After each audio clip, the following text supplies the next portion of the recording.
And something that I've done for a number of years throughout my playing days and just throughout my professional career, I've looked into diet and nutrition, how that affects health and chronic disease and athletic performance. And I've come to different sort of conclusions that many here may know of. For people that don't, I do advocate for a species-specific, biologically appropriate diet for our species. All animals have a species-specific diet, something that they eat specifically, and we are no different. And so it's very important to identify what that is, and I think all the best evidence shows that that is actually a carnivorous diet, eating mostly, if not exclusively, fatty meat. And that's what people have been doing since the dawn of humanity. And whatever you've been doing forever, that is what you're used to doing. That's what you're biologically adapted to doing, because that's how nature works. If you're not adapted, if you're not biologically evolved to eat a certain way, you're going to die. You're not going to make it. It's survival of the fittest. And so whether or not we were adapted to this way of eating 2 million, 3 million years ago, after 2 to 3 million years, we damn well are now. And so anyone saying that, no, actually eating something that didn't exist 50 years ago, that's what you need to do, you can just write them off as a lunatic. So meat has always provided essential nutrients, right? So this is something that we require, okay? How do we know this? Well, the Inuit exist, right? There are no plants in the Arctic Circle.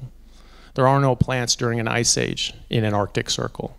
What plants were available for the people who crossed the land bridge from Asia to North America during the last ice age? There were none. So obviously, if you can't get everything that you need in the proportion that you need them from meat, then you can't survive. You can't live generationally, and we don't exist. We're not here right now. None of our ancestors would have made it through the numerous ice ages, and the Inuits wouldn't exist right now, but they do. And many other examples of humanity do, like the Maasai there. And so animal-based diets, but they provide the nutrients. We're evolved, we're biologically designed to eat these things, and there are a number of different examples of that. A number of different people, such as the Inuit, such as the Maasai, such as the Nanette, the Native Australians. These people are well documented to be eating a lot of meat, and they would know which plants to eat, maybe used medicinally, or if they were at a point of starvation. And so a lot of people will say, well, they had access to these things, sometimes they ate them, therefore they were eating them all the time. Well, you can't say that about the Inuit, because they just never had them. So it's always a good example, always good to think about the Inuit or the Nanette or people living during an ice age. And one of the main things is they did not have chronic disease at all. So there are a number of accounts going back hundreds of years that found that these populations did not get the so-called diseases of the West. And that's what they had to call them, because only people in Western countries were getting these diseases. These people were not.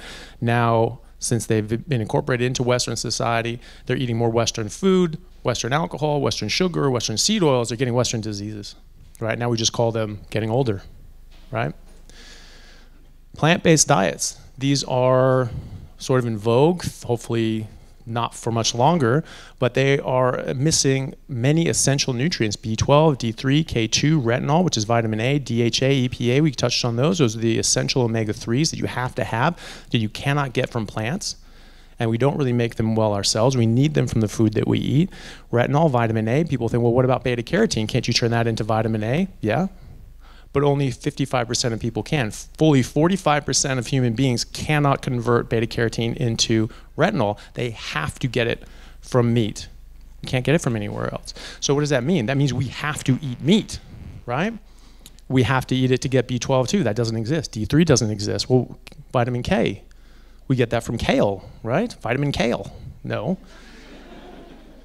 Kale has K1, and just like ALA, that's an omega-3, but it's not the right omega-3. K1 is not the right vitamin K. We need K2, and we can't really convert K1 into K2. So we need it again from our meat. So any nutritionist, and this is sort of the crux of this discussion, any nutritionist who advocates for a plant-based diet or even a plant-exclusive diet is ignoring those fundamental facts. They're recommending a diet that is fundamentally deficient in basic nutrients. How can you call yourself a nutritionist if you're advocating for a diet that is devoid of nutrients? How can you say that that's an optimal diet, that that's a good diet, or even an appropriate diet for anyone at any stage in life if it is fundamentally deficient in nutrients? But the problem is they do.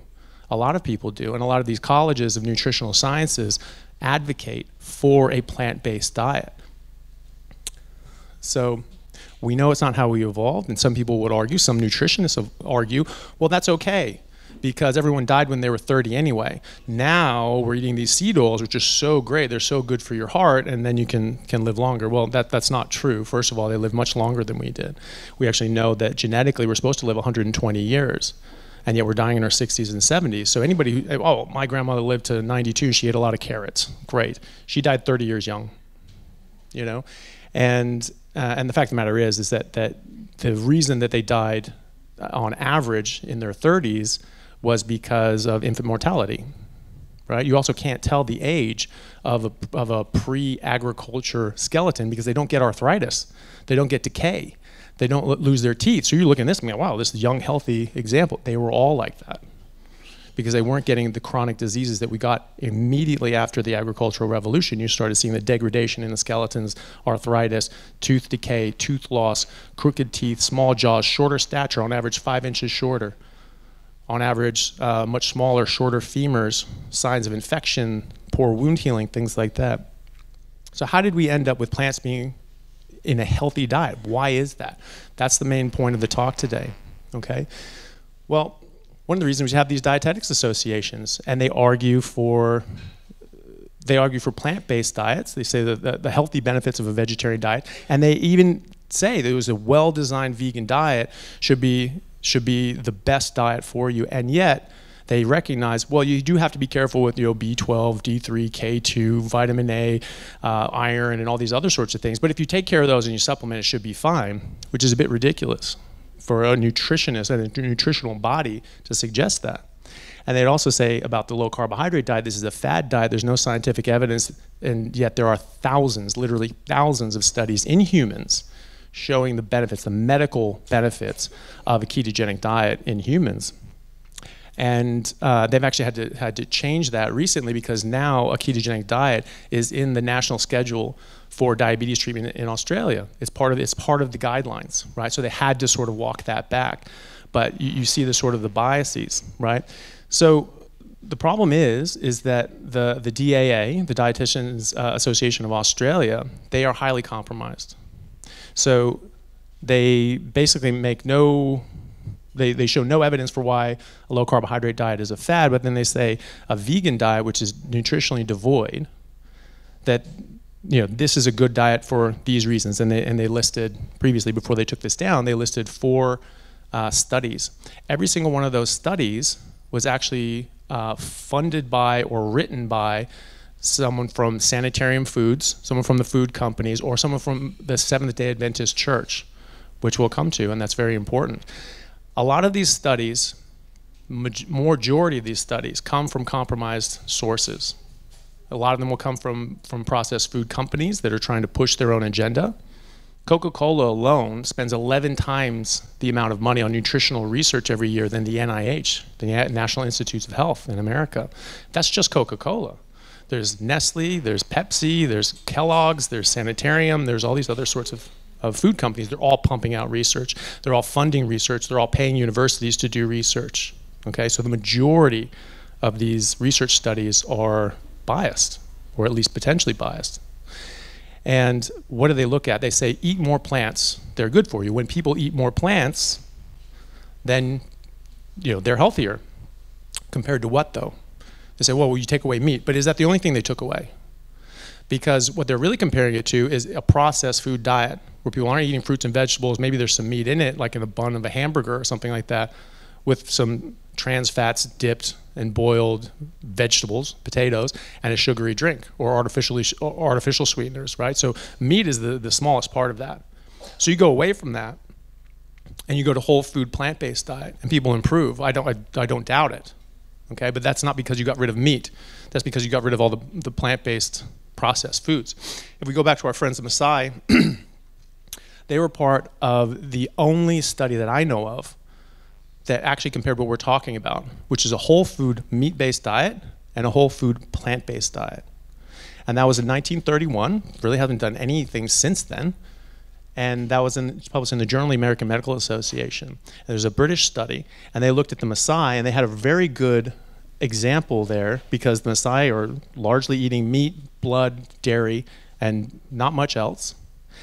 But their neighbors, the Akikuyu, were almost the polar opposite. They ate a lot of plants. They had a lot of tubers and leaves and seeds and nuts and all these sorts of things. So they were largely plant-based, alive at the same time in the same area. And this is late 1920s, 1930. So this wasn't the era of industrial agriculture and crop farming and pesticides and insecticides and fertilizers, all these sorts of things. It's a vegan's dream. They're out on a commune in the middle of Africa, just living off the land, right? And it was also very interesting because they were genetically similar or near identical because they actually intermarried. And so they would go back and forth. So genetically, they were a very similar population. They ate very different diets. Everything else was about the same. So it's a very good, somewhat self-controlled trial. And they looked at them, they looked at their health, they looked at their development, and they found that the Maasai were on average 5 inches taller, brains were larger, they were 50% stronger, and they were on average 23 pounds heavier of lean body mass. There is no fat on these guys. It's only lean body mass. They had full, well-developed jaws, no tooth decay, big, bright white teeth. They don't have dentists. They don't have teeth whiteners or anything like that. They're eating what they're supposed to eat, and their mouth is working the way it's supposed to work. The opposite was true of the Akikuyu. They were shorter, they were weaker, they were more sickly, they had crooked teeth, decaying teeth, they had vitamin deficiencies, nutrient deficiencies, they were anemic, they were getting infections, they were getting diabetes, they were getting all these problems that the Maasai simply were not. And the British tried to supplement them and say, okay, well, we'll take care of your supplements. This is what the dietitians say. Okay, this is a deficient diet, but if you supplement, then you'll be fine. Well, it wasn't fine. They didn't actually improve their health. It wasn't until they replaced the plants with meat that they actually improved their health outcomes. So that's the only study that I'm aware of that actually compares what we're talking about. A meat-based diet, a whole food meat-based diet, and a whole food plant-based diet. The other studies are looking at comparing processed food garbage diet with more plants, right? Because you're comparing it to the norm. That's what they're looking at. You eat more plants and you do better than the average person. The average person is sick. The average person is unhealthy. 93% of Americans have at least one metabolic disease. 70% are overweight or obese. So you don't want to compare yourself to the norm. That's not a good bar to put yourself against. So why is the DAA doing this? Well, it starts about 150 years ago, crazy enough, with the Seventh Day Adventist Church, which is very, very strange. And a lot of this, most of this is coming from the work of Belinda Fetke, who's the wife of Dr. Gary Fetke, who's a Tasmanian orthopedic surgeon. And she really broke the case open on why in God's name we are having this shoved down our throats for so long. That's it. So Ellen G. White was a prophetess, and she had so-called vision from God. And she was told that meat was evil, meat caused lustful feelings, it increased sexual urges, and of course lust was a sin. And so therefore meat was a sin. And it was as bad as smoking and drinking and all these other sorts of substances. And so and it caused you, it caused you to feel in a lustful way, and this was bad. She was influenced by Sylvester Graham of Graham Crackers, who also advocated for a bland diet to suppress sexual urges. And this was in their writings, specifically was to suppress sexual urges because sex was evil. And also this was part of the temperance movement as well. So calling about self-vice, which is masturbation. This was thought to be one of the greatest sins you could commit against yourself. And she wrote a book called An Appeal to Mothers, where she said that if your child masturbates, it's like putting a gun to his breast and pulling the trigger. They're just dead on that instant. And so they took this very seriously. And one of her little proteges was a guy named John Harvey Kellogg. And he was her typesetter when he was 12 years old and set the type for these books that she was writing. So he was ingrained in this. And you might recognize the name, grew up to become Dr. Kellogg. And he and his brother founded Kellogg Cereals. And he invented Kellogg cereals while he was the director of the Battle Creek Sanitarium in Michigan in order to give food that would suppress sexual urges and desires. That was his mission. He also would see parents who would bring in their children who were masturbating. They wanted to stop them. He'd put them on a vegan diet, put them on a plant-based diet, give them a bunch of these cornflakes in order to suppress their sexual urges. And he would also circumcise them without anesthetic, boys and girls. He would actually cut the clitoris off of girls. Or use acid or other caustic substances to scar and score the clitoris and labia to make it painful to them and punish them, and to make it painful for them to do it again. And he actually pushed this on the rest of the country. He thought this was a very helpful thing. He convinced the medical establishment in America to push for male circumcision. He tried it for female circumcision, saying this was better for their health. He didn't tell them what his actual motives were, which was to suppress masturbation. But that's what it was. And so he convinced the medical establishment that it was actually in the health of the child's, in the best interest of the child, to circumcise young boys. And this is why most Americans are circumcised. It's starting to change because people have become aware of this more recently. He tried to do it for women too. He thankfully didn't get through with that one, but this is where these people's minds were at. So the Seventh Day Adventist Church has actually set up more than 20 different plant-based food companies. They are the origin of the processed food movement.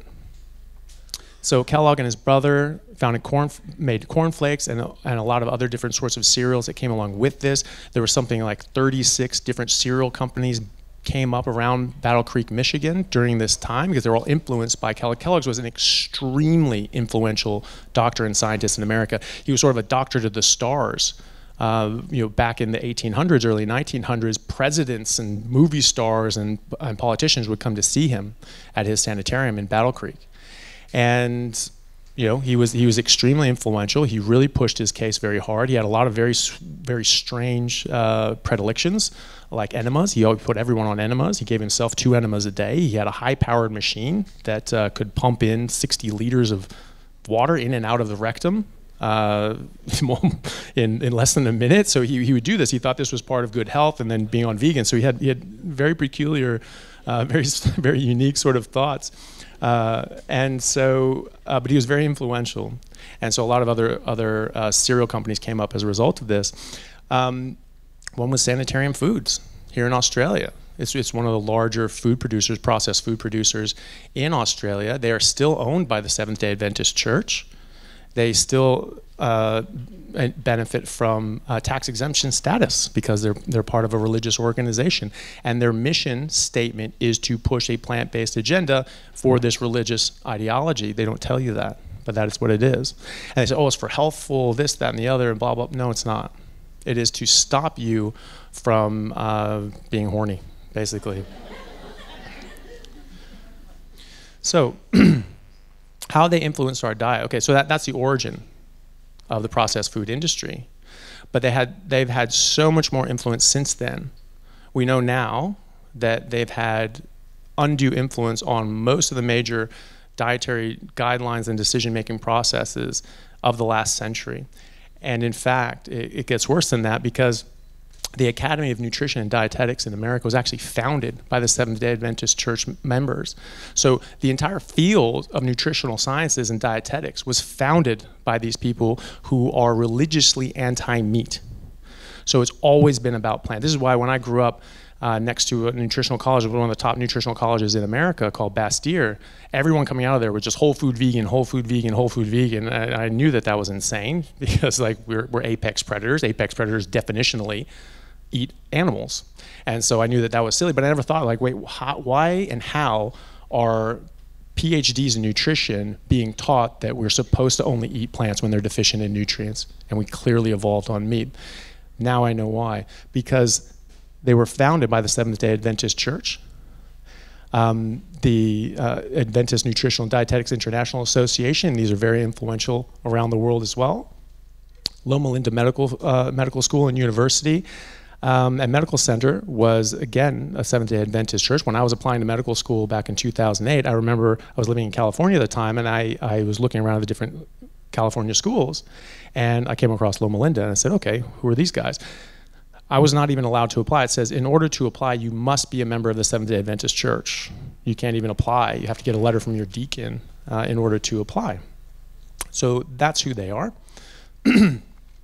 But then you have the McGovern Committee, or the McGovern report, which was the original attack against fat and meat.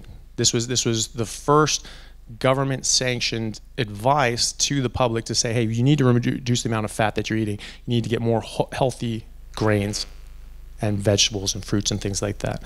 So the problem with that is the main author in that report was a Seventh Day Adventist member. Okay? And then we have Nathan Pritikin. Does anybody know who Pritikin is? The Pritikin diet, that was for decades thought to be the gold standard in heart disease prevention diet. Well, he was a professor at Loma Linda University. I don't know if he was a Seventh Day Adventist member, but he was certainly influenced by them, and he taught at a school that does not allow anybody except Seventh Day Adventists to go there, so he at least had some very strong ties with them, and he read all the books of Ellen G. White, which were like dozens. She was just a prolific lunatic of a writer. She just wrote absolutely insane things. And he also testified for the McGovern Committee. These are the people that are pushing forward, you know, the food pyramid sort of ideas, right? This is where they came from. They also wrote the first textbook on nutritional science at the university level. Okay, so they started the institution. They wrote the textbook, they wrote the curriculum, and they have been perpetuating it ever since. That book is still in print in its current edition. That current edition is still being taught. Sally Norton, who people may know, she wrote a book called Toxic Superfoods. It's all about all the different toxins that are in plants. She was a nutritionist. She went to Cornell University, an Ivy League institution in America, and studied nutrition, got a master's, and she was just learning, oh, just eat plants, just eat plants, just eat plants. And she was getting sicker and sicker and sicker until she almost died in her 30s from the amount of toxins that were in these plants that she was eating that were supposedly the most healthy thing that she could eat. That was her textbook. The most recent edition that she was taught at Cornell was that textbook, the most recent edition of that textbook. They have been at the ground floor and influencing nutritional thought for 100 years. It gets worse. So now they're invading into the medical sciences as well. So all doctors have been influenced by this. Oh, you'd have to eat less meat, eat less saturated fat. We've all heard this. We all know this. Most of us have been taught this. And most people have pushed it. Most doctors still do push this. But it's gotten worse because lifestyle medicine was founded by the Seventh Day Adventist Church in 2003, and it was for this direct purpose of pushing a plant-based agenda in medicine. So it sounds good. You want to change your diet, you want to eat right, you want to exercise. Okay?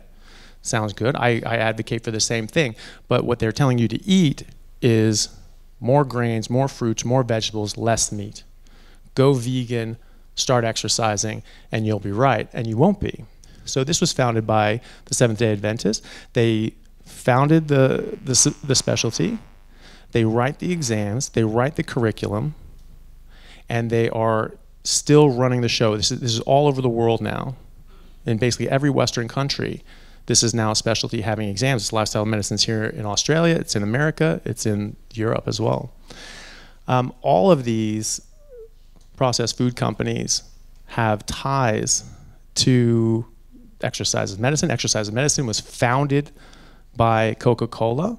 So they're trying to get you away from thinking, oh, what I eat is a problem. I should fix my diet. Just exercise. That's the only thing that matters. Calories in, calories out. You know, if you want to drink a Coke or eat a pizza or something like that, it's fine as long as you're moving enough. That's okay. No, it's not okay. You know, is it okay to exercise if you do heroin? Does that just cancel that out? You know, no, there are things that you can put in your body that are harmful and you should not put in your body, and they're trying to sell them to you, okay? And unfortunately, even the DAA here in Australia, they are very much compromised. They have a corporate partnership with Nestle, Kellogg, Sanitarium, and Freedom Foods, and it's in that corporate partnership that they have to push that agenda saying that carbs are healthy, grains are healthy, even sugar is healthy because they sell that. The CEO of the DAA actually personally targeted Dr. Gary Fetke in Tasmania because he had the audacity to actually cure his patients of diabetes so that he didn't have to amputate their legs. Right? So he was an orthopedic surgeon, he was doing a lot of amputations, and he was the only person that was basically willing to see these poor people and do what needed to be done. Everyone else, they just didn't want to deal with it. So he was the only one stepping up to the plate, and he came across low carb medicine. He saw what it could do for people. He started recommending this to patients, and what do you know? They didn't need the amputations that they used to. So he's literally saving people's lives and limbs, saving millions of dollars to the public healthcare system, and he comes under attack, and he was attacked and abused by APRA for years. And the CEO of the DAA personally called his medical director and said, well, you need to get rid of this guy, he's a problem. All right, and that actually came out. There was minutes from different meetings with processed food companies and some of these other sort of nutritionists that the Low Carb Down Under organization actually came across, and they found that they specifically singled out Dr. Fetke by name and said, we need to silence this guy. This is one of those low carb doctors. Our cereal sales are down. We have to take him out. Okay, so these people are militant. They don't care about you. They don't care about nutrition. They care about their bottom line or their religious ideology. So Kellogg's and all processed food companies, they unfortunately have some more conflicts of interest as well, because they actually are invested in pharmaceuticals as well, okay? So it's not enough that these people want to profit. It's not enough that the church thinks that they're helping people by stopping them from masturbating. I mean, how's that working? I don't know. But now it seems like they understand that the way that they're teaching people to eat is actually causing harm, because they're also investing in pharmaceuticals. And so when I was speaking with Dr. Fetke, we talked about this, and there seems to be a very, well, it's just quite a devious and diabolical sort of pairing of these companies where they're heavily invested in actually producing, blood sugar medications, diabetes medications, and they're also selling things that cause diabetes. Right? That, to me, is knowledge of forethought. You're doing something that you know causes harm, and then you're profiting off of that harm. I think that's truly sick. I would hope so. Yeah. But, we'll see. We'll see. The problem is that with the tobacco companies, for decades, they lied and said, oh, there's no evidence of that. Look at all these studies. Oh, look at these nice studies. All studies that they paid for.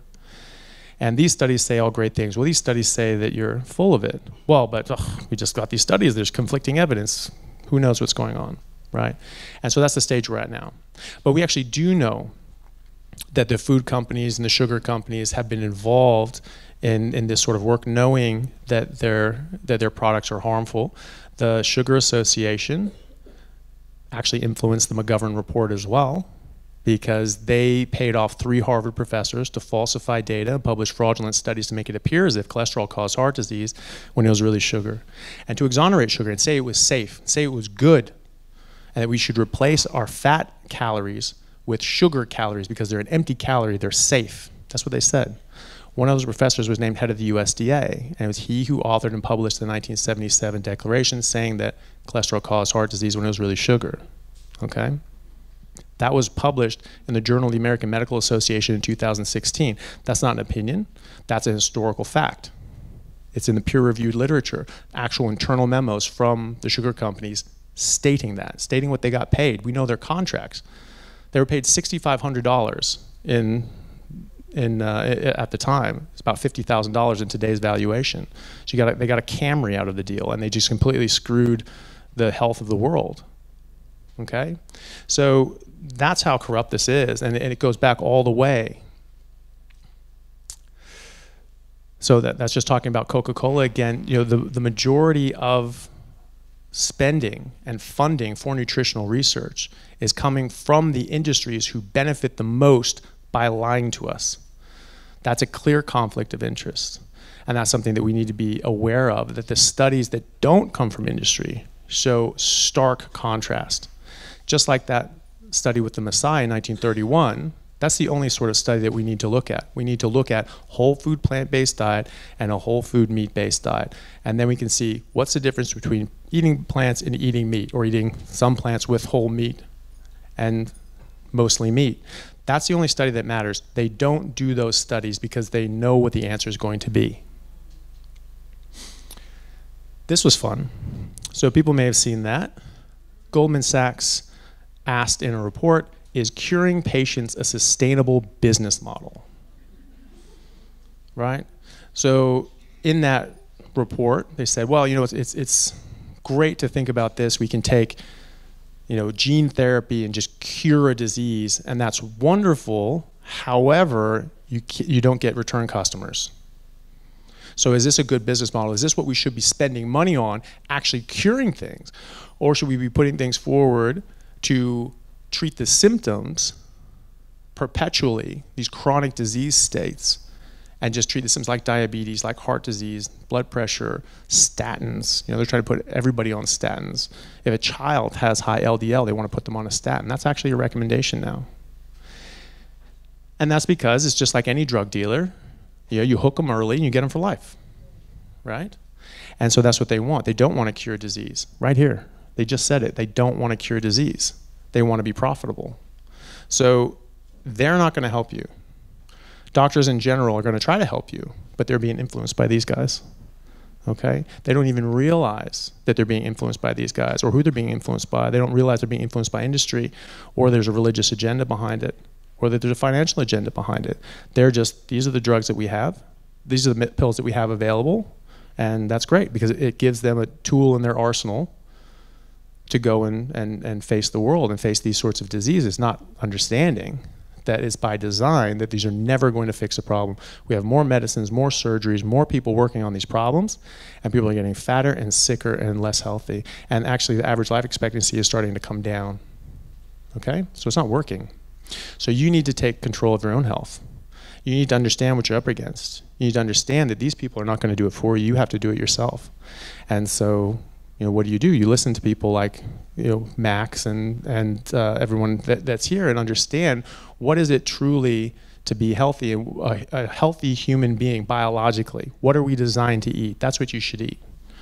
Okay, and that's the only thing you should eat. Koalas don't eat anything except eucalyptus because other things will kill them. Okay? Why are we eating a whole bunch of random plants? Some of these things didn't even exist. Broccoli is not a real plant. Okay, we hybridize this. Corn is the same thing. These things did not exist all that long ago.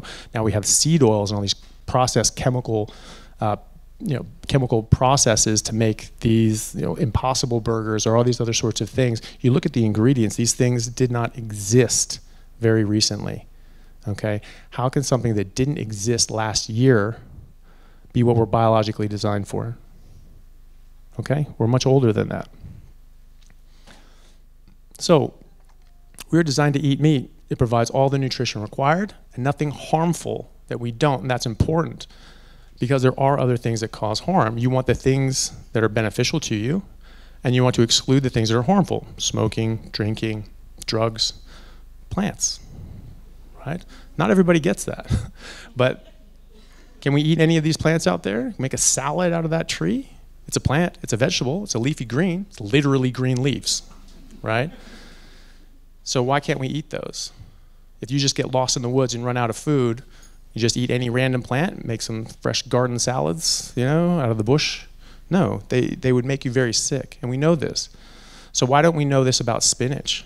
Why don't we understand that for the last 200 years, we've studied the amount of oxalates that are in spinach and how harmful they can be, and how all the different people that have died of acute oxalate poisoning from spinach and other sorts of plants.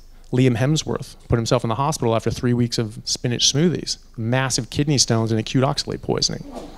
Okay, but no one talks about that. No one talks about the normal defense chemicals that are inherent in every single plant that can cause harm to varying degrees. And you can get by, and you can do okay. But that's like saying, you know, saying that, well, you can eat plants, you can eat vegetables, you can do just fine. That's like saying you can smoke and drink and do just fine because it didn't kill you. Right? I saw a guy smoking the other day. He didn't die. He didn't drop dead, right? You can do this for decades. But it is over years, over decades, that you build up this damage to your body. Your body can deal with a lot. Our bodies are great. They're designed for it. But the problem is that you can keep damaging yourself, and this will build up, and you will have problems. And you will get 93% of people being metabolically sick. You will get 70% of people being overweight and obese. Okay? It adds up. And chronic diseases are only on the rise. Why is that? We know that our primitive counterparts didn't get these diseases until they started eating the things that we ate. So what does that mean? That means that something that we're eating is causing these. And so that's why meat is so important, because it provides what you need in the proportion that you need it, or else the Inuit wouldn't exist. I wouldn't be here. In 6 years, I haven't eaten a plant. No. So if there was anything I was missing, I'd be very sick. I don't feel sick. All my bloods are great. Okay? And it doesn't have anything that is going to harm you, despite what the WHO will tell you about meat. Going back to the WHO, their 2015 report saying that processed meats were a carcinogen. Red meat was a likely carcinogen. Well, who was on that report? Who was on that panel? It just happened to be our good friends, the Seventh Day Adventists, vegans and vegetarians, who cherry-picked studies to make it to only select ones that showed a very weak association between people who ate meat and a whole bunch of other things, because you're doing a survey. How much meat did you eat? How many other things did you eat? These are people that are eating a lot of other things and smoking and drinking and engaging in reckless behavior. And they had a slight increase, very slight increase in their risk of colon cancer, okay? But when you can correct for those confounders and you actually just isolate out the meat, you find no such correlation.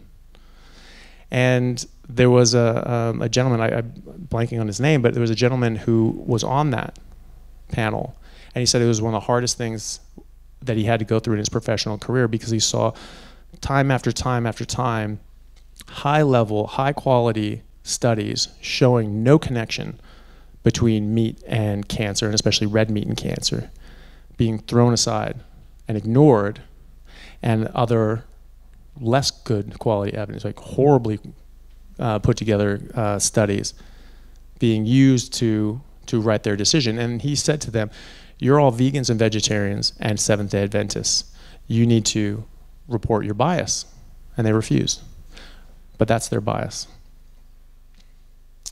So unfortunately, our perspective on nutrition has been skewed by a mainstream narrative that started over 150 years ago, and it's continued to grow over the years. They have extremely wide influence and reach. There's over 22 million members of the Seventh Day Adventist Church. I know a number of them. They're very nice people, and they all tell me, well, look, most of us are normal, but there are like 5%. They're these hardcore, gung-ho, sort of vegan, vegetarian sorts of people, but that is absolutely what is passed down from the top down. This is what you're supposed to eat. You're not supposed to eat meat. You're only supposed to eat plants and all these sorts of things. They're like this. That is 100% true. And they are everywhere.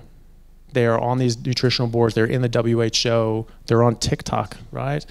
And they are in Harvard, or at least influencing people at our major institutions. So Walter Willett is the top nutritional researcher at Harvard. He's extremely influential, extremely well regarded. He's been on panels with Sanitarium, with these food companies, with lifestyle medicine. Okay, so I don't know if he's a Seventh Day Adventist, but he's working with them, and he's pushing their agenda. Okay, and unfortunately, the proliferation of modern diseases has accelerated dramatically the more of a foothold that these people get. And these chronic diseases were almost non-existent a century ago. They were nearly almost non-existent in the 70s, but they started getting worse and worse and worse, right? In the last 40 years, heart disease, diabetes, cancer, stroke rates, autism, arthritis, autoimmune issues, psychiatric disorders, all these things have increased dramatically. And we have better interventions, we have better medicines, we have better surgeries, we have better knowledge of these diseases, and yet they're getting worse. They're getting more and more prevalent. And some people will say, well, heart disease actually peaked in deaths, like mortality, deaths from heart disease peaked at around the 1960s and 70s and then started coming down right when we started lowering cholesterol. And that's true. Deaths did go down. But first-time heart attacks went up. It's just we're surviving them. So heart disease rates are going up. Prevalence is going up. It's more abundant in the population. Incidence is going up. There are more new people every year getting it. There are more new people having a heart attack every year, but surviving. Because we can go in and take that clot out. We can go and take the clot out of your brain. We can put in stents. We can do triple bypass, quadruple bypass, quintuple bypass surgery. We can do bypasses in the brain. Okay? We can do amazing things for people. But just because they're surviving doesn't mean that that disease rate is going down. We've reduced red meat, we've reduced saturated fat, we've reduced cholesterol, we've increased fruits and vegetables, we've increased grains. And yet all of these diseases are getting worse. Okay? So that's clearly wrong. And in fact, I would argue that there's a direct relationship between what we're eating and the diseases that we're getting. Because I don't think that they're chronic diseases. I don't think they're diseases at all.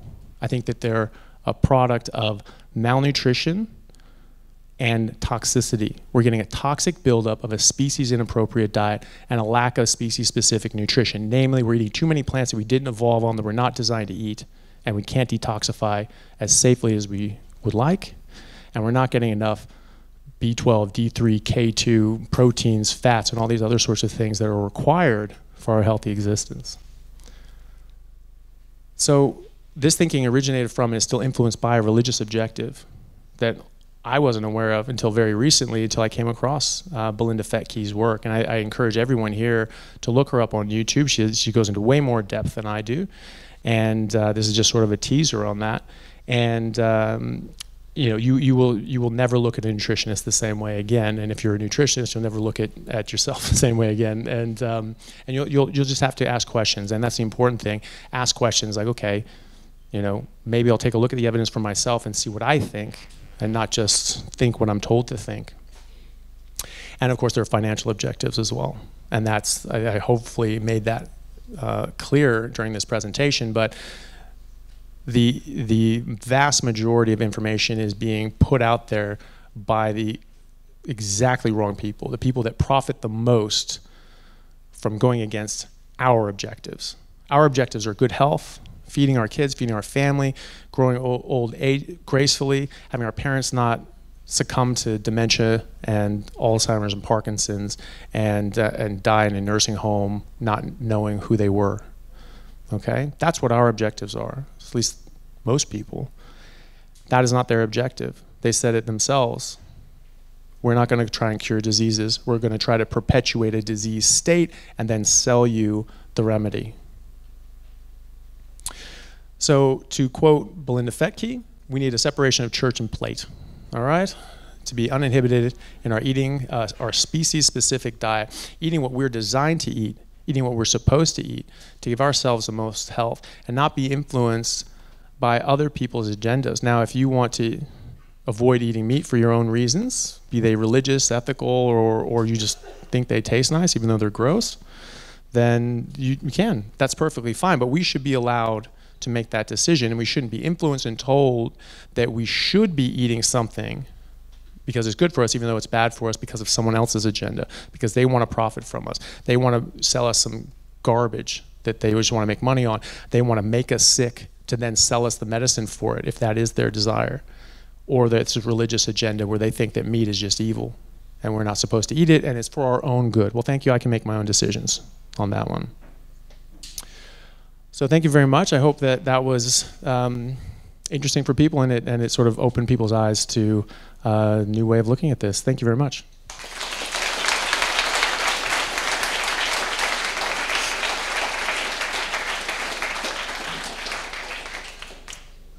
So I think, do we have time for any questions? Yeah. So if anybody has any questions, we can pass the mic. I was just thinking then, vegans, they always say you have to supplement B12, so they'll concede that, but they will never talk about the others. Why do you think when there's K2, vitamin A, I think it's another 10 essential nutrients that plants don't have, why will they concede on B12 but don't concede on the others?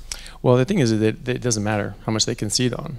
B12 is enough, right? You can't get basic nutrition, therefore it's not what our bodies are designed to eat, right? So you can just stop them right there. Oh, but all these, it doesn't matter, B12, just stop it, just stop the argument. To answer your question though, again, it goes back to those similar compounds that just aren't quite right. So, there's vitamin K in things. There's a lot of vitamin K in kale, and it says that at the grocery store because they're trying to sell it to you, right? It's K1.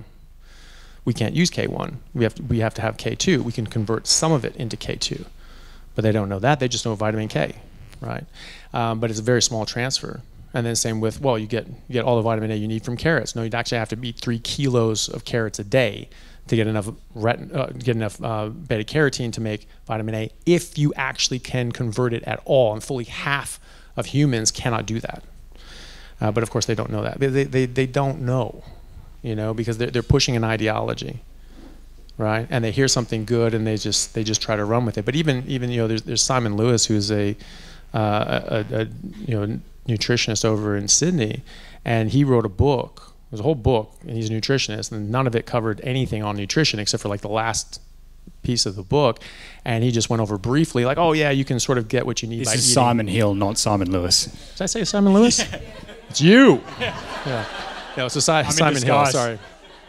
Sorry about that.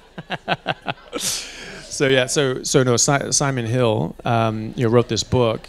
And it was all about, you know, just being vegan and all that sort of thing. Exactly all the same nonsense that's been going on since the 1800s. You think this is a novel book? It's not. It's 150 years old basically. And he tries to say, oh, you can get this. And he's saying that you can convert ALA into DHA and EPA, but he doesn't tell you that it's like less than 1% conversion rate. You know, and so the amounts that you would have to eat, you would literally explode. And the amount of toxins and nonsense that would come with it are just impossible to get. You can't get these things without supplementation on a vegan diet. You just can't.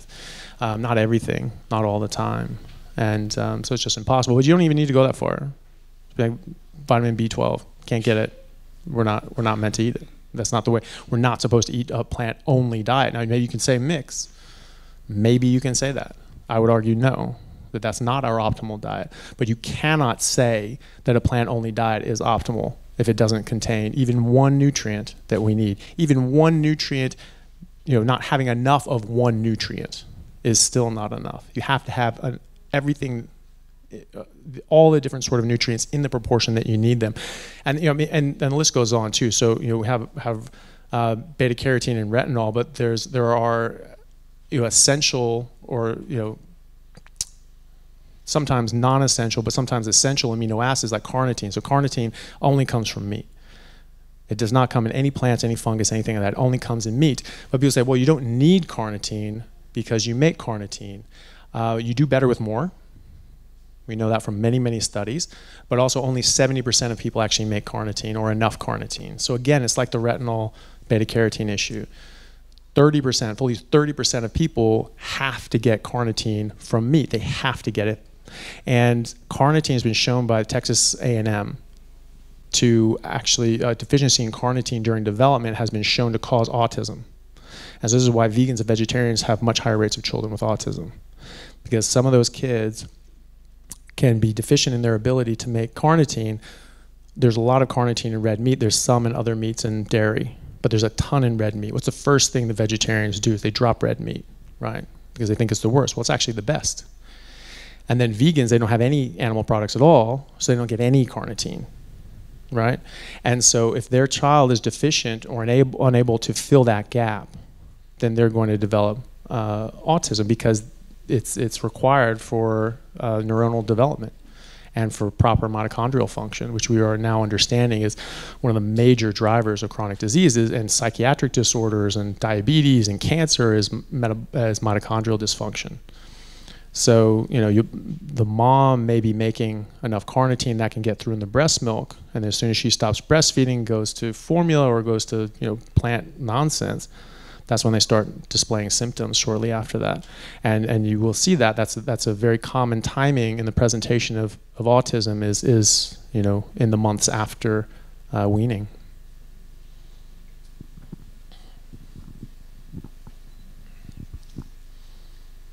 This isn't so much a question, but more of a statement concerning the investment of big food and that malice aforethought that you were going on about before. Who's noticed the prevalence of cholesterol-lowering Wheat Bix and low-carb potatoes and all these things creeping in because they know there's a pushback. They know we're pushing. but they still want their money grab. So they've got to go, well, okay, well, if I can make a low-carb potato or a low-carb potato. There are. Have you not seen them in the supermarket? Yeah. Low-carb potato. Glucose, And who's walked past the Weet-Bix aisle? Like, I haven't honestly done it for a long time, but plant-based Weet-Bix, low-carb, low-carb Weet-Bix and cholesterol-lowering Weet-Bix. So we're feeding you something that's raising, like they're just using the same old arguments and just churning them over and over and over again. But they're feeling a pushback because, Well, yeah, and we have to push back. We have to make it hurt on their bottom line because they had these religious ideologies first and foremost, but now they are very much wrapped up in their financial desires. So if we hit them in their pocketbook, and that's why they targeted Gary Fetke, and I'm sure they've got their sights on me and others.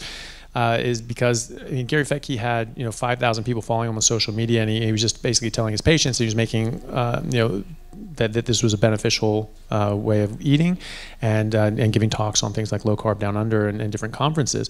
But he made a big enough impression with them that they attributed his influence on lowering their cereal sales. Yeah. Yeah.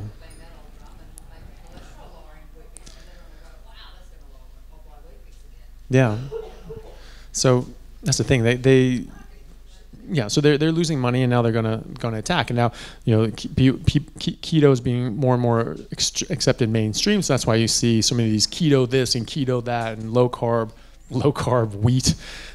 So like whatever the hell that is, but and. Yeah, low carb potatoes is just hilarious, but that's the thing. So we just need to keep hitting them that way, and and that's why you're supporting your local ranchers, supporting people that are making these products, because if you vote with your dollar, as was said previously, that people are going to pay attention to that. People just making noise, no one cares. If you start spending your money differently, that's when they start to care. Got a question over here. Thank you, Anthony, for your presentation. It just sits so well. I've got leaky gut. Soluble CD's 14's high. Broccoli sprout powder for sulforaphane. Is there a better form of sulforaphane to actually close my epithelial cells, please? Is there a better form of cyanide that doesn't kill you? So sulforaphane is so toxic that the broccoli cannot keep it in its natural state. It has two different chemicals that actually, when you macerate it, when you chew it, when it gets crushed, it releases those chemicals and combine into sulforaphane. It's basically a kill switch, right? So it's like, you're going to kill me, I'm going to take you with me, right? Same with cyanide. I use that example specifically because there are 2,500 different plants that have that same kill switch with hydrogen cyanide. And so when you crush like an almond or a bitter almond or cassava, then it's going to release those chemicals, and they're going to combine to make hydrogen cyanide to poison whatever the hell is eating it. So I would never eat any plant if you want to just be healthy, but specifically for leaky gut, I would say that very far away from those sorts of things. Now people would say, well, maybe it's hormetic and very low doses. Okay, prove it, put it in a pill, and test it on large populations to see when and how much to use. That's what we do with all medications, and yet we're just saying, oh yeah, just go for it, right? Too much is a bad thing. Probably any is going to be a bad thing.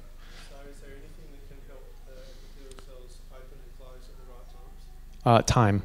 So you need to get away from all of those sorts of things that damage the gut lining, like different sorts of vegetables, fiber, and specifically gluten is very damaging to the gut lining as well. So you can just get rid of that, and you just get rid of all plants and fiber and things like that. It'll heal on its own. Yeah, and also you won't be introducing things in your body that are going to sneak in through those gaps and then get in your body and cause a problem. So you're helping yourself on the short term and the long term. Okay, GT, you're next. Yeah, it's very good to hear about the studies on the Maasai people, but as far as my knowledge regarding the Maasai over the years, and still the tradition, and they become still very old, they eat a lot of meat. Meat is, but also they focus on a lot of honey, and they also focus a lot on their dairy from their animals. So they've got a lot of milk, and they've got that sour milk type of thing. And then they also make a brew from honey and milk type of thing that they use quite a lot over the time. So that's part of it. It's not just the meat only. No, it's not just meat, but it's a whole food meat-based diet. Yeah, but what I mean, that meat-based, but it's filled on with that things, and that keep them so healthy. Yeah, and so and they a lot of dairy. A lot of like the women and children will drink a lot of the dairy, and the warriors will mix that with blood or drink the blood directly, and then eat meat as well. The point is just it's not about only carnivore versus whatever. It's just is eating a lot of meat bad for you if it's in a whole meat animal version.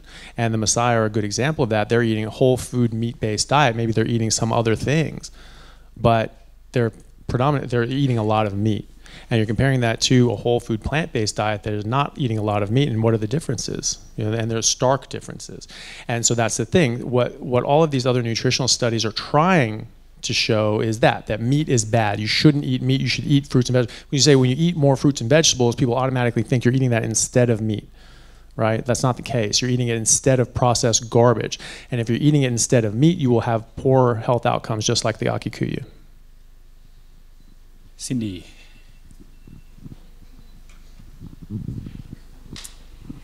So there's a gentleman at New York University, and his name's, I think, Matthew Teo, and he's professor of bioethics, and he wants to create people. He wants the human race to become allergic to meat. They know they can do it with the tech. I've seen that guy. Yeah, WEF guy.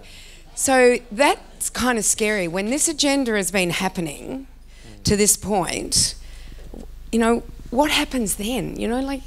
I just want to know, do people understand the agenda is so big that this is what they want to do?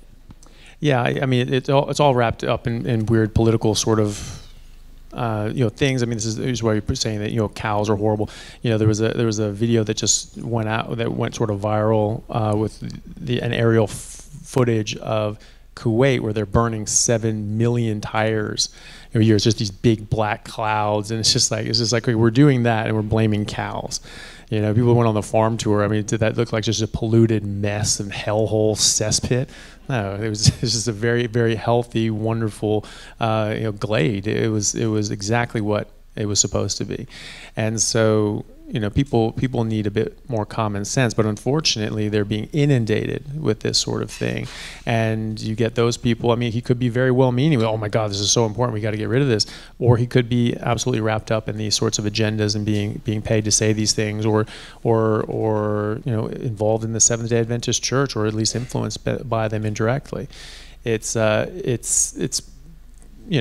just goes so far and wide. You just really can't trust anybody. You just have to sort of look at, what are we designed to eat? That's what I should eat. Okay. What is the environment? Is plants and animals living in a symbiotic relationship?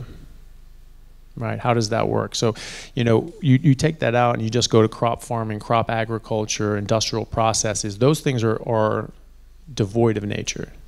By definition, right? Any industrial process is not natural, and it's not mimicking nature either. So they're making the argument from an environmental and ethical standpoint, but in fact they're doing the exact opposite of what you're supposed to do, right? They're saying we need to save the environment by doing all these things. We need to save nature by doing things that are wholly unnatural, and these natural processes that have been going on, throughout the entire history of the world. Those are now somehow bad, even though they weren't before we got there. I mean, it's a bit silly, but yeah, you're right. That's why you have to really fight and not give an inch on any of these sorts of things, because if you end up in a society that the rulers and powers that be get to decide that they can just inoculate everyone here with something that makes them allergic to meat, that's nowhere you ever want to live, because that is not where it's going to stop. So. Hi, sorry, I'm over here. Okay. Hi, thanks for coming all the way over from Perth as well. It's a long flight. I kind of have two questions. One of them should be pretty quickly. I've got a younger brother. He got diagnosed when he was about, how old was he? 14? 13 with Crohn's. I think he was one of the youngest to be diagnosed in Queensland.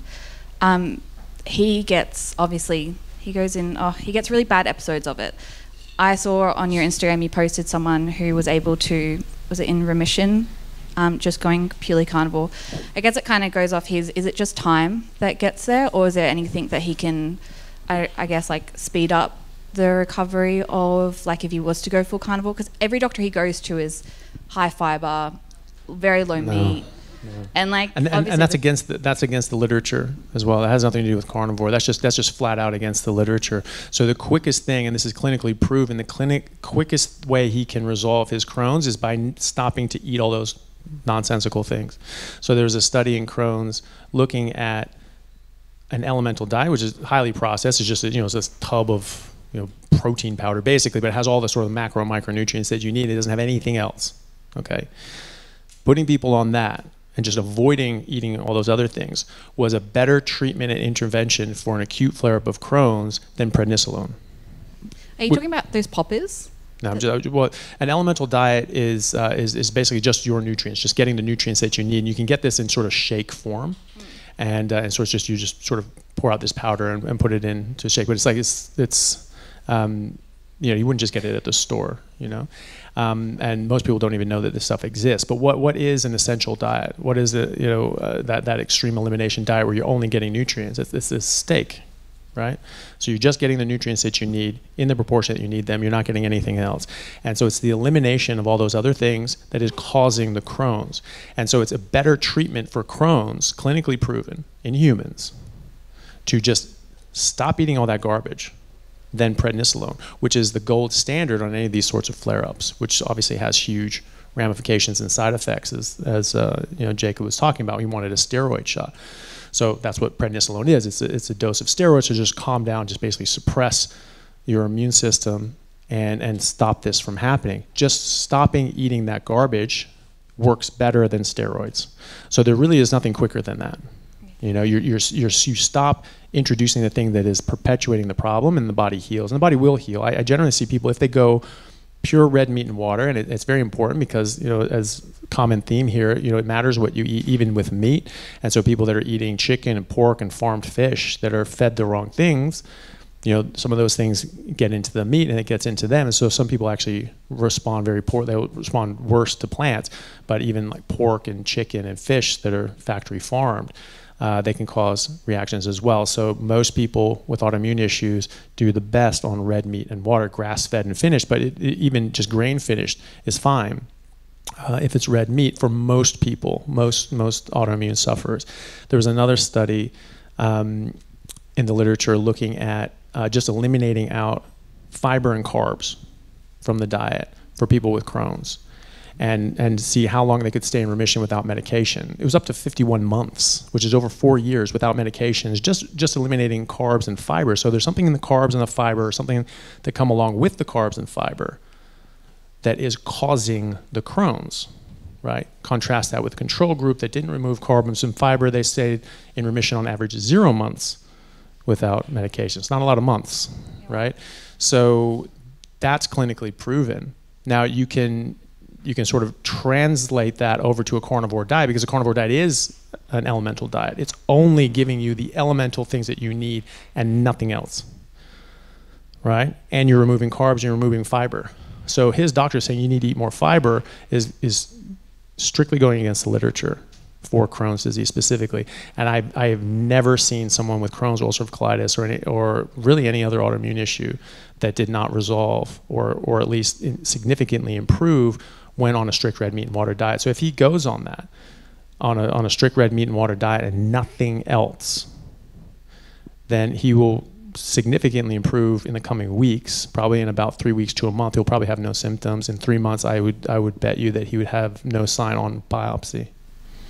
Okay, thank you. No problem. Sorry. Yeah. Just one more.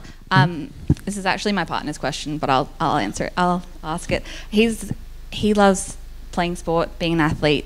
One of the biggest questions he always asks is, what about carbohydrate? Before a big game, obviously you being an athlete, I thought that you might be able to touch on this. Yeah. So I played high-level rugby for 5 years on a carnivore diet, eating no carbohydrates, and that was when I was physically at my peak ever. in my life, except for right now. And now, unfortunately, I have screwed up knees, so I can't keep playing. But between 20 and 25, I was, sort of at the highest levels of American and Canadian rugby, and I played in England as well. And I was on a pure carnivore diet. I couldn't get tired. I couldn't run out of energy. I couldn't wear myself out. Could not. I could not work hard enough to push to wear myself out. It took a while to get up to that, because you do have to, get fit. But I was right away. I was already at a different level. When I was 38 and I came back to a carnivore diet, 2 weeks into it, I just felt so much. I was way overweight, and excess fat hadn't really worked out in months, really, because I was in Bangladesh doing humanitarian work. Hadn't played a full rugby season in 3 years. And so I was very much out of shape, but I felt so good. It was like, right, I'm going back to play some rugby. And I went back into my team in Seattle, called the Seattle Saracens, then turned into the Seawolves. And that year they turned professional, really, really professional. Before that, it was just the top league, but you just weren't getting paid for it. And I was out there with these professional athletes, and they're attracting, big pros from all over the world now. And me having done nothing, that was the first time I'd run really in a year. I was able to just be step for step with all these guys who had been training for the last few months that I'd been in Bangladesh. And 2 weeks into training, we did a modified bleep test, the conditioning test for the team. I came in top 5 out of 92 people with 2 weeks of training. It was all diet, and I was fat, right? So, and it's unreal. So I do a lot of posts about this, and I do a video called high performance training on carnivore, but the biochemistry is very clear. When you stop eating carbohydrates, you make all the carbohydrates, glucose, glycogen, ketones that you need, and you have an unlimited source and supply, because you have over 10 times the amount of energy, even on a skinny person that doesn't have all that tofu fat. Just a slim person, you have 10 times the amount of energy in your fat supply than you will in your glycogen.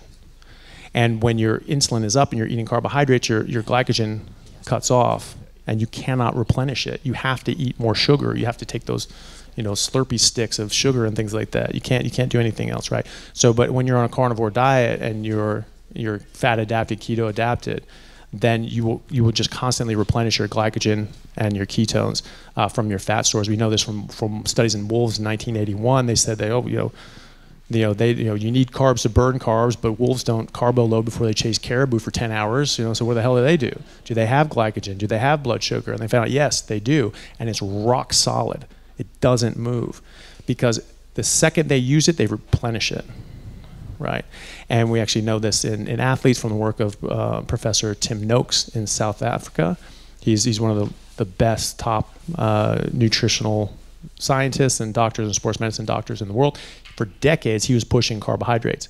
About 10 years ago, he went, ooh, got that one wrong. Really sorry. And he's been doing his mea culpa ever since, saying, hey guys, I've been lying to you for 30 years. I'm really sorry. This is wrong. You don't need carbs. In fact, you're better off without them.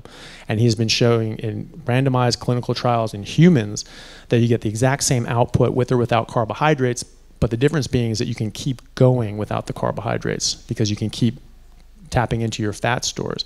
But you get the same output, right? But you never stop. And then you switch the groups, and fed the keto group carbs, and switched the carb group to keto, brought them back in 42 days. They said that was overkill, but 42 days, just to make sure that they were keto adapted. Again, they both had the same output, right? So no, you don't need carbs. In fact, I would say you don't want them. Foz, you're up. 2 words, coffee, question mark. Yeah,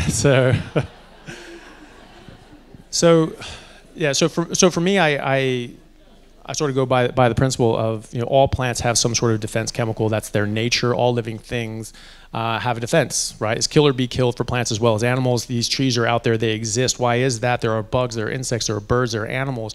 Why aren't they just completely destroyed and eaten to extinction? The reason is because they are absolutely not defenseless, and the majority of their defenses are chemical in nature. And so all plants are going to have defense chemicals, and we have been living basically as carnivores or hypercarnivores, meaning we get the vast majority of our nutrition from meat for the last 2-3 million years, and then some. So we've been out of that evolutionary race. You know, plants and animals are an evolutionary arms race. Plants becoming more and more poisonous, so less and less animals can eat them, so they can survive and thrive. And then animals becoming more and more adapted to specific poisons in specific plants, so they can eat that plant and survive and thrive. But they don't eat other things. That's why koalas eat eucalyptus. Almost nothing else eats eucalyptus, but they don't eat anything else, right?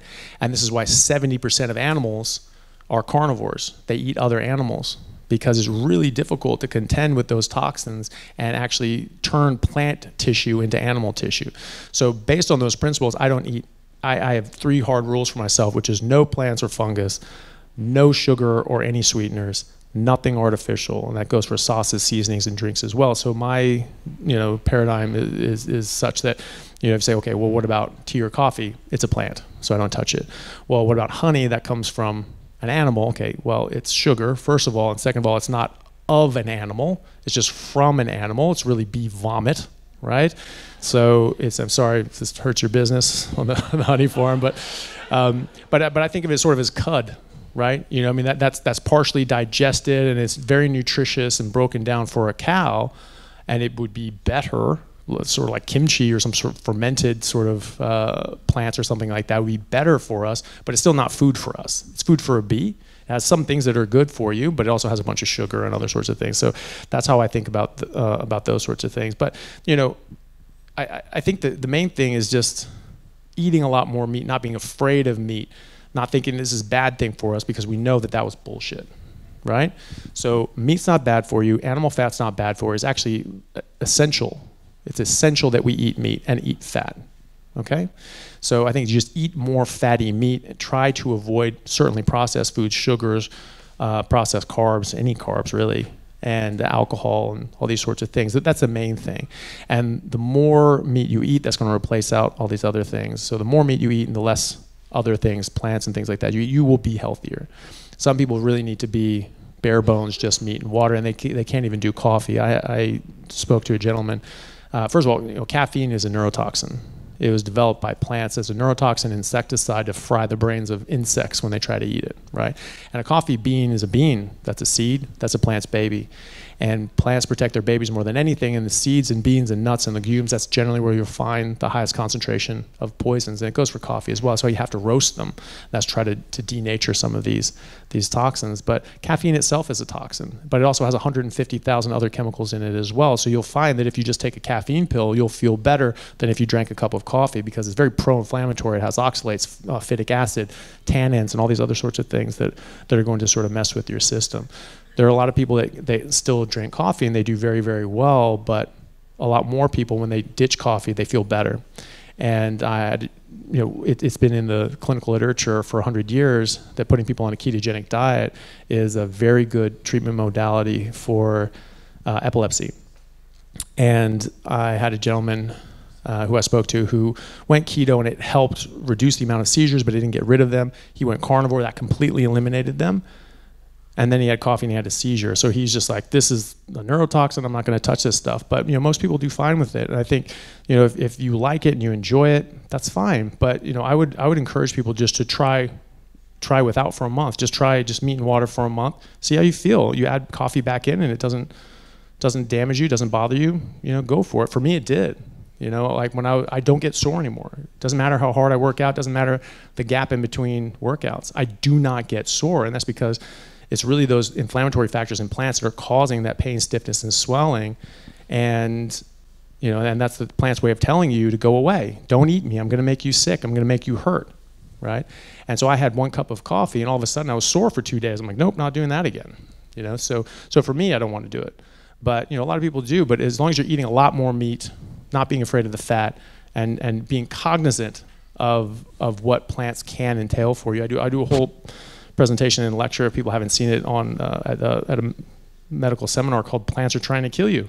It's very straightforward. I'm not pulling punches. They're just, that's what they're there for. They're there for themselves and not for you.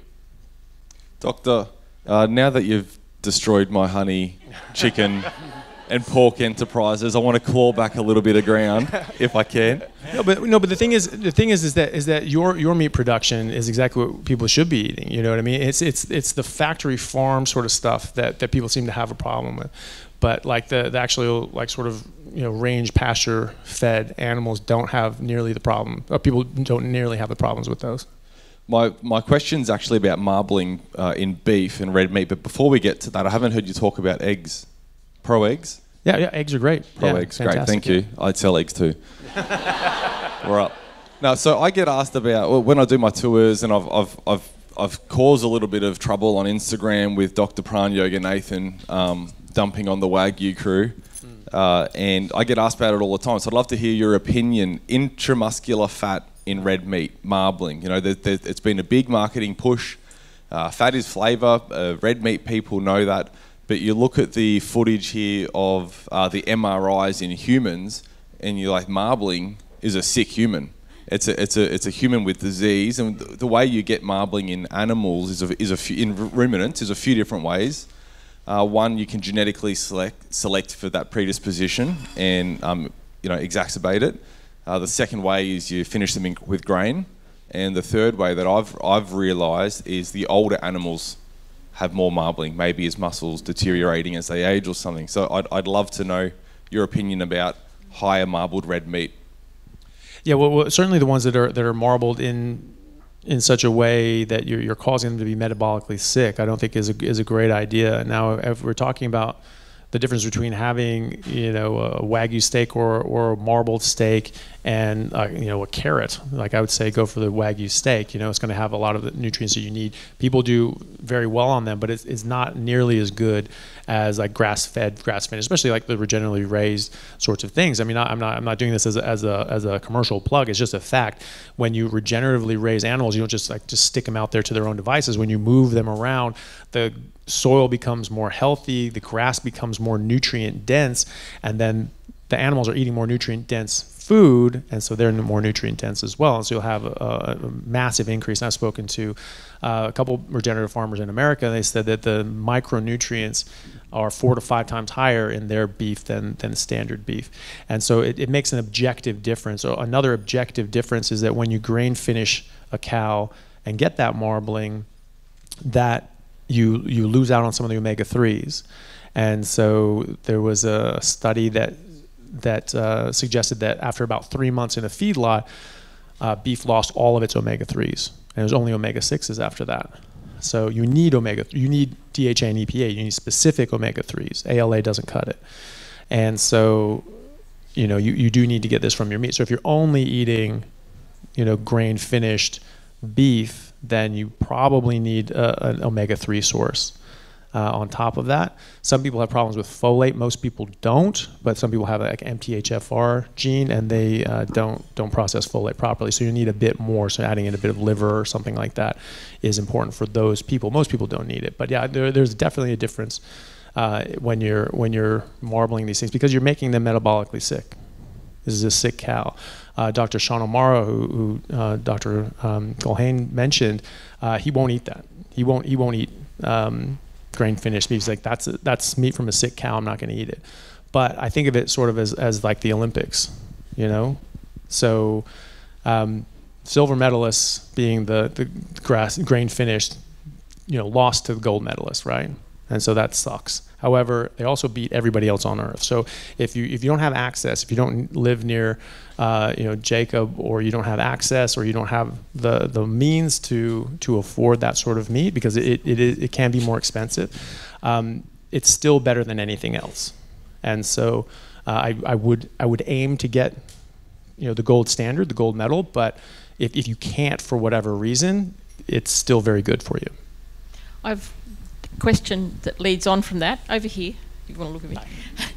I was out at Jake's yesterday getting my beet and my steak, and I looked at one that was marbled a little bit and one that wasn't.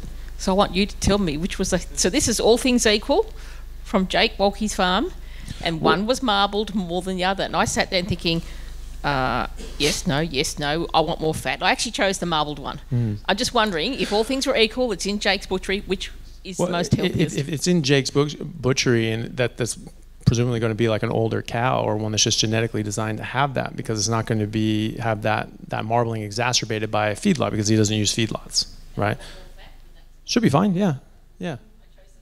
Good. Okay, and older cows are amazing. Like I don't know if anybody's had like an older cow. They taste so much better. And yes, fat is flavor, but generally older, grass-fed finished cows, they're leaner. They have more subcutaneous fat potentially, but they don't have the intramuscular fat. They taste amazing, and they have much more beefy, rich flavor. That's absolutely fantastic. So if people haven't tried those and they can get their hands on it, I highly recommend it. It's also going to have a higher concentration of nutrients. Just have more time to lay down and enrich their own tissue with nutrients. So it's better for you too. Anthony, we've got another one over here. Hi, do you worry about mTOR or think about it? No. So the thing is, mTOR is extremely complicated, right? But the thing is you have trillions of cells, trillions upon trillions of cells. They have trillions of interactions and chemical interactions inside of each of those cells every second. So trying to figure out one chemical process is going to be difficult, because it's in such a complex system. And so we can figure out a lot of things, and we do, but a lot of these things are just gleaned information and just sort of associations, and could potentially, because mTOR goes on and off for different reasons at different times, and there's other factors that go along with mTOR that if those are off or on, or a combination thereof between those two, and mTOR is on or off, it does very different things metabolically.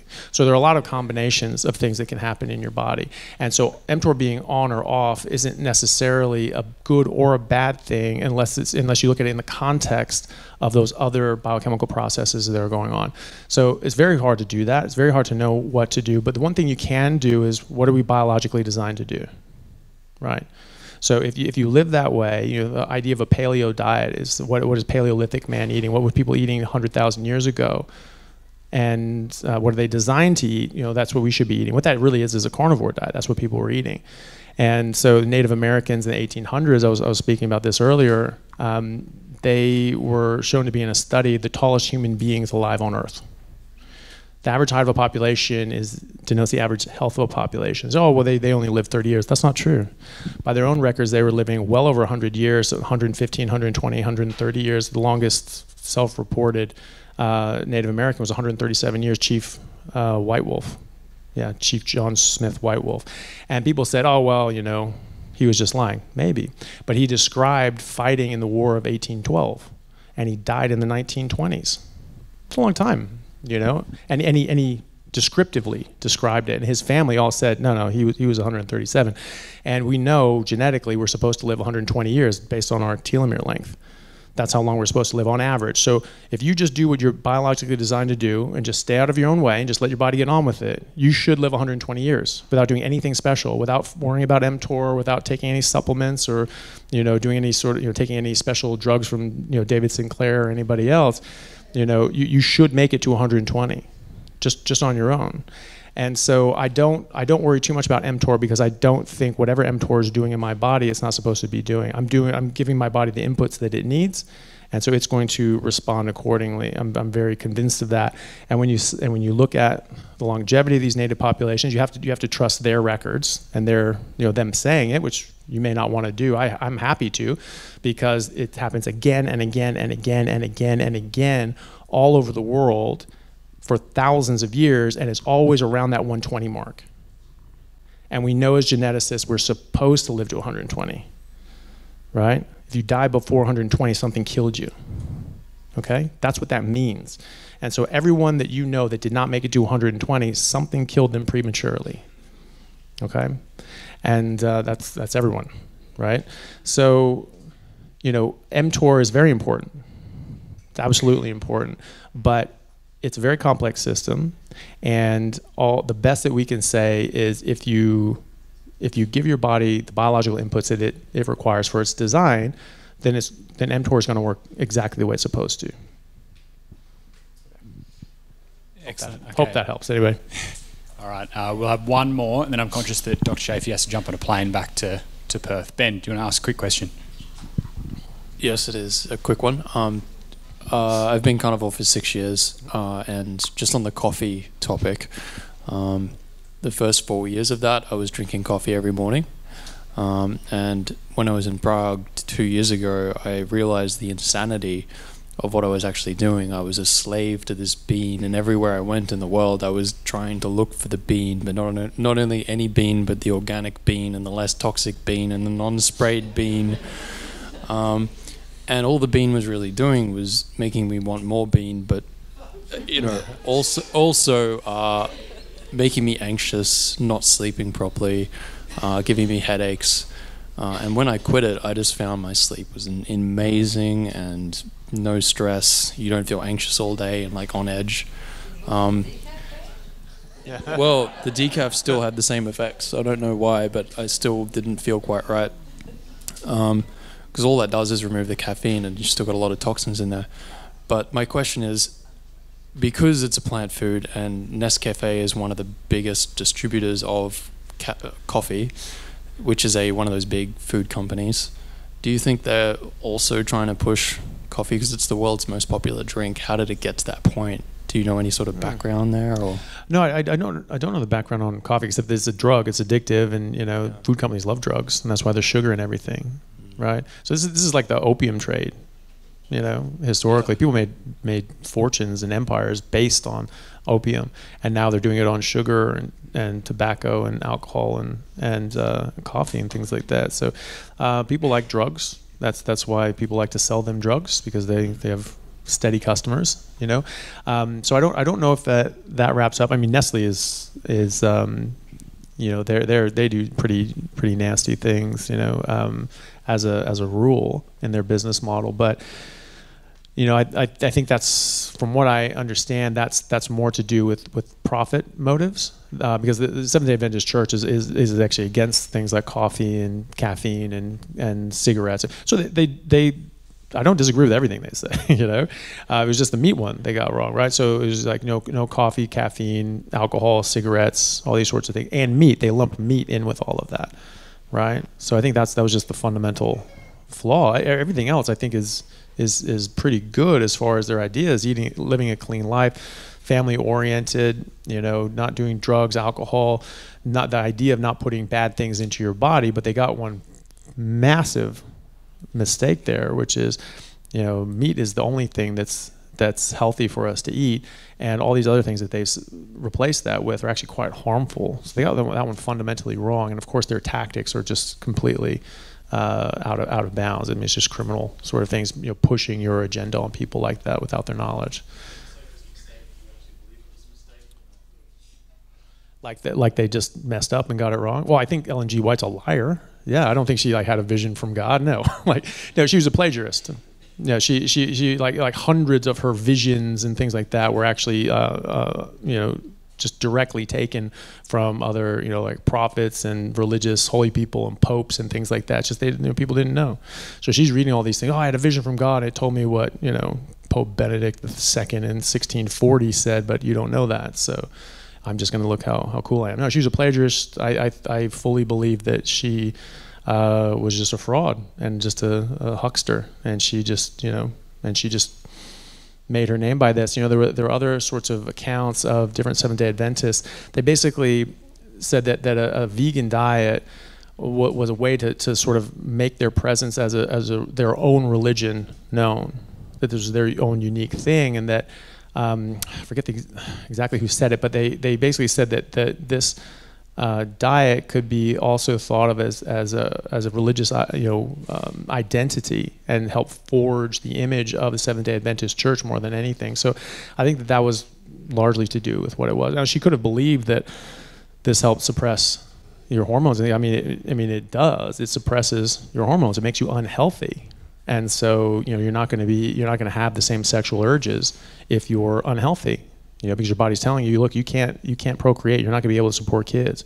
You don't have the resources. You don't have the health. And so yeah, it can absolutely do that. So, but her motivations were just different. It wasn't for proper health. Her motivation was to suppress sexual desire, and she got that. No, not a mistake. No, she's horrible. All right, thank you very much, Anthony. That was fantastic. All right, thank you, everyone.